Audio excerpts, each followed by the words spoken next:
Welcome to worship on this Wednesday evening. Today, Wednesday, April 22nd, happens to be Earth Day, and so our worship this evening will celebrate and focus on the beloved creation that God has given us. We will begin our worship with a call to worship for Earth Day. Young and old and everyone in between, we envision a world where all live in harmony with each other and with all of God's wonderful creation. We look forward to a time when Christ's love permeates all that we say and do. We renew our commitment together with God's grace to respect the gifts that have been given to us and to use those gifts for the good of the poor and vulnerable of this earth. Amen.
Adam and Eve. After creating the whole world, God looked around and was very happy. It was an incredible world filled with wonderful animals, plants, and included two very special people, a man and a woman. God made a beautiful place for the man and woman to live, an amazing garden. God named the man Adam and the woman Eve. God said to Adam and Eve, "I need someone to help me take care of this amazing world. Will you help me?" Adam and Eve said, "Sure, we'd love to help you, God." Adam and Eve were happy to take care of God's beautiful world. All around them was incredible creation. Together, they walked around the garden, amazed with what they saw. There were tall trees, short trees, fat trees, and skinny trees. "Wow, Eve," said Adam, "look at this. There are flowers of every size and color." "Amazing," said Eve to Adam. "It's all so beautiful." There were still, quiet blue pools and a rustling breeze that blew throughout the garden. Everywhere they looked, they saw an amazing world.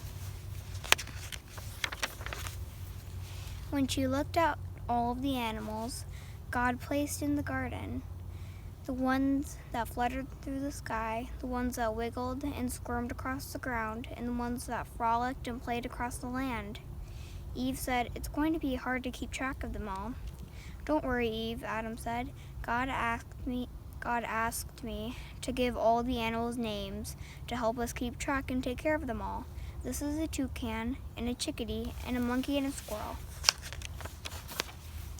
This tall creature is called the giraffe. The silly one with a long nose, she will be called an elephant.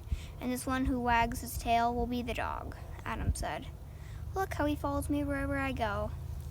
God watched over Adam and Eve as Adam shared all of the names of the animals while they played with them in the garden. God was happy to see Adam and Eve were taking such good care of everything in creation. It's Earth Day and we are outside. It also happens to be the 50th anniversary of Earth Day. It's a day to be mindful of the earth and its many gifts. It's part celebration and thanksgiving as we celebrate God the Creator and give thanks for all of the gifts of creation. But it's also part urgency and call to action, as our beloved earth is in crisis right now and needs us to recognize the many ways that the earth needs to heal and to be cared for. It's a day of celebration for the earth. Psalm 148 is a call for all of creation to offer praise to God. Hear part of this psalm in verses 9 through 13. Mountains and all hills, fruit trees and all cedars, wild animals and all cattle, creeping things and all birds, kings of the earth and all peoples, princes and rulers of the earth, young men and women alike, old and young together. Let them praise the name of the Lord, for his name alone is exalted, his glory is above heaven and earth. All of creation is called to offer praise to God the Creator. Genesis tells us that God has created the entire universe and deemed everything as good. Each day of creation ends with these words, and God saw that it was good. The rivers, the lakes, the land, the birds, the animals, the snowflakes, the stars in the sky, all of it is good. On this Earth Day, I think about what I'm grateful for when it comes to creation. My office from home right now offers an up-close view of the activity of the robins and the blue jays and the squirrels.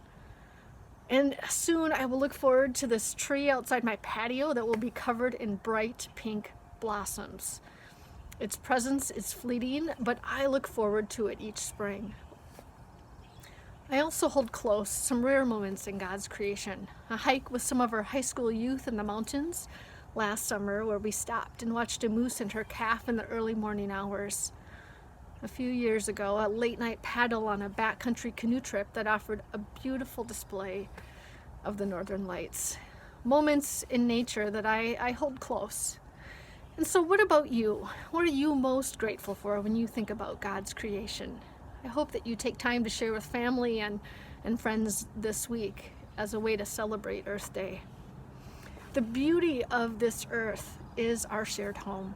We share it with all the people all around the globe, but we also share this home with our ancestors and those that walked this land before us. And we share this land with future generations and the many that will walk these lands after us. And this shared home is a gift from God, and we've been called to care for it, all of us together. And so this day also calls us to action. Constant and growing human activity too often seeks convenience and financial gain over and above what's best for the land and the animals that don't always have a voice. We know that creation is in crisis. Written thousands of years ago, the prophet Isaiah's words ring true from Isaiah chapter 24 for today as well. The earth dries up and withers, the world languishes and withers, the heavens languish together with the earth. The earth lies polluted under its inhabitants, for they have transgressed laws, violated the statutes, broken the everlasting covenant. In his book, Dear Children of the Earth, Shim Shimmel writes, "Imagine my oceans without whales or dolphins swimming in them and all the seals and sea otters gone. Imagine how empty my blue sky would look with no birds flying. And think how quiet the trees would be with no bird songs. I would be so lonely. Wouldn't you be lonely too? And so, my children, I need your help. And my animals need your help too. I can't imagine a world without birds singing, lakes to swim in, trails to hike.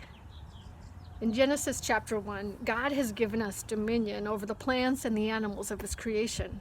In verse 26, God says, "Let us make humankind in our image, according to our likeness, and let them have dominion over the fish of the seas, and over the birds of the air, and over the cattle, and over all the wild animals of all the earth, and over every creeping thing that creeps upon the earth." The word dominion can be translated to safeguard, to keep, to look after, to serve. God entrusts his creation to us to look over, to keep, to safeguard. And on the seventh day of creation, God provides rest. Rest and Sabbath are important for all of God's creation. During this pandemic, an unexpected result has been some restoration to creation. There have been declines in pollution over major metro areas around the globe. The Venice canals are clearer. Animals have returned to some areas they had previously vacated. With diminished human activity, creation has thrived. This difficult time of COVID-19 offers us a chance to stop and think and consider a new way forward. We can rethink our relationship with God's world, all of God's creation, going forward. And it's important because not only does the world need to rest, but we as human beings need to rest as well. And so often our rest and restoration is tied to God's creation. We are restored and refreshed when we take time to be outdoors. Jesus himself would often withdraw to quiet places in nature. And in these places, he would draw close to God and find rest and strength while he was out in creation. Perhaps you have your own favorite places where the world quiets down and you feel closer to God. A lake, a field, the pine forest, your garden. Places where your soul and your being are refreshed. These places out in nature are important because they can connect us to God, our Creator. We depend on creation, and creation depends on us. And there's a harmony to this connection that's so vital and so important to us and all of creation. And so to celebrate Earth Day this week, I ask you to consider taking an Earth Day prayer walk. As you walk, give thanks to God for the things you notice along your walk. But also, on your journey, pray for the places in God's world that need healing. I also encourage all of us to pay attention to our choices and how they impact this global home that we share. Make a commitment to take a step forward towards caring for God's beloved earth from wherever you're standing right now. And whatever actions you're taking right now, take one step forward. We are all involved in God's ministry of creation care. Collectively, we've harmed the earth through our choices. But I also believe that collectively we can do much good. After all, we are Easter people. We believe in hope and new beginnings. And God is always at work, making things new.